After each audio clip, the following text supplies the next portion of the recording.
Hi, this is Glenn again. Welcome to number 3 of my 9-minute workout. Right now we're going to do wind squats, split squats, push-ups, sit-ups, and mountain climbers. Hannah's going to come out to show us a wind squat. This is our warm-up. It's going to look like a regular squat, except she's going to use her arms and abdomen like a bellows. Blow her air out. Every time she comes down, she's going to exhale deeply all the way, collapsing the diaphragm so she blows out all of her air out of her lungs, and then inhaling and bringing it all back in when she starts out. You ready to go? Do it. We're starting the roll at 30 seconds. Every 30, we're going to change. She's going to move directly on to the next workout. This is great for invigorating the body, moving the lymphatic system, circulating oxygen all the way to the farthest reaches of the bloodstream, all the way down to your toes, your fingers, and especially the brain. It's a great way to wake up in the morning. In 5 seconds, she's going to move on with split squats and switch. Now, split squats, you'll notice, looks just like a lunge. She's taking a big step forward with one leg, but she's not stepping back again. She's going to maintain this position and just move up and down. Notice that her torso is perfectly straight up and down. Her shin is straight up and down too. The knee is not drifting forward like so often happens. Focus on that back knee. She's going to focus on that knee to make sure that it comes almost all the way down to the ground. It can even touch if you want, but don't bang it. And switch legs. Same exact thing. We're just having the other leg forward now. Once again, keep your core tight, strong, and firm. Breathe in and out as you move up and down. We want to keep our neck straight. Find a point to look at. If you lose your balance, grab a broomstick or even be next to a wall or something. You can hold yourself up a little bit.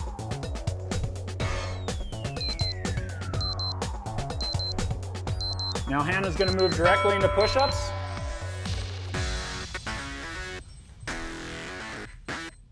And as always, we focus on form. Form is #1 priority.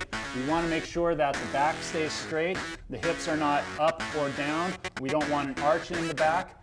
She's getting a little bit tired, so she's getting on her knees, so that takes a little bit of the weight off of her shoulders, but she keeps moving, and that's the most important thing. She keeps moving. She's going to spin over into sit-ups in 1 second, and go.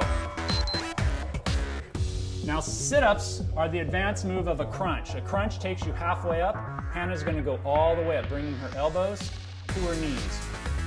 Notice that the feet are not restrained. She's going to keep her feet loose, and she's going to have to use all of her muscles, her abs, her hip flexors, and even some back and glute muscles to bring herself up. Now, if you can't come all the way up, it's better to do that and try and go as far as you can rather than to restrain your feet. Now she's going to flip over into mountain climbers.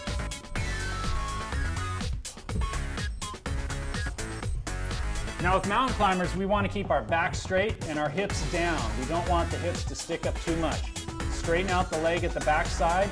Your arms are straight. You're breathing in and out, nice and even motion, just like you're running. And in 5 seconds, she's going to start all over again with the wind squats. You ready, Hannah? Ready. Go! Back up.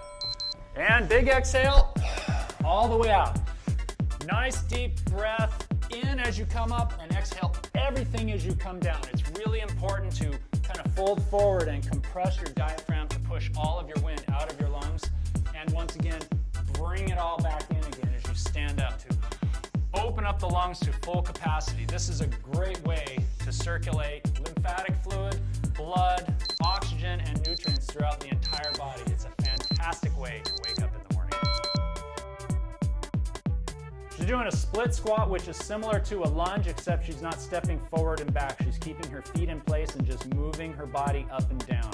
Now, if she starts to lose her balance, she can always grab a pole, a broom, or she can stand next to a wall to keep her balance.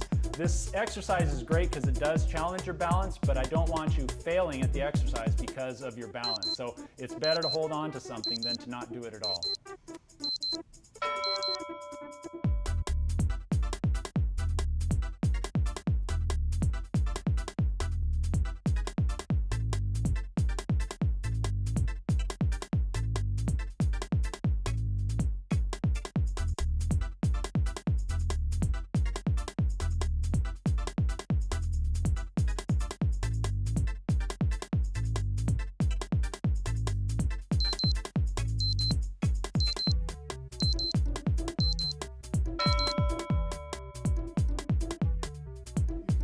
Whether you're on your knees or your toes, you want to keep your torso and your hips straight, a perfectly straight line.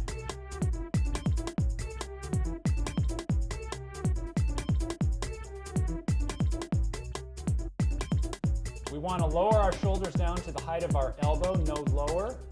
You don't have to go quite so low if you're not quite strong enough, so you can cut down a little bit. As a trainer, you could hold your feet with something, stick them under a couch for a little bit, but don't become reliant on it because it's important that you use all of your muscles and coordinate them properly. Your glutes, your hamstrings, and your abs and hip flexors for this move.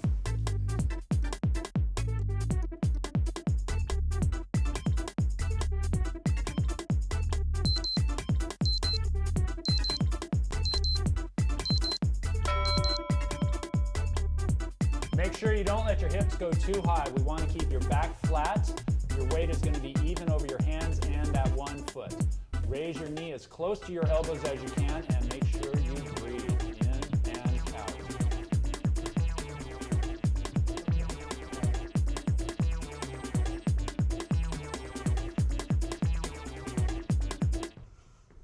All right, looking good. Are you ready for number 3? Yep. All right, let's go. Last time through. Wind squats. Go. Exhale and inhale. Up. All the way out and down. All the way up. Big inhale up. Good job. Keep it going. You're doing great. You're almost done.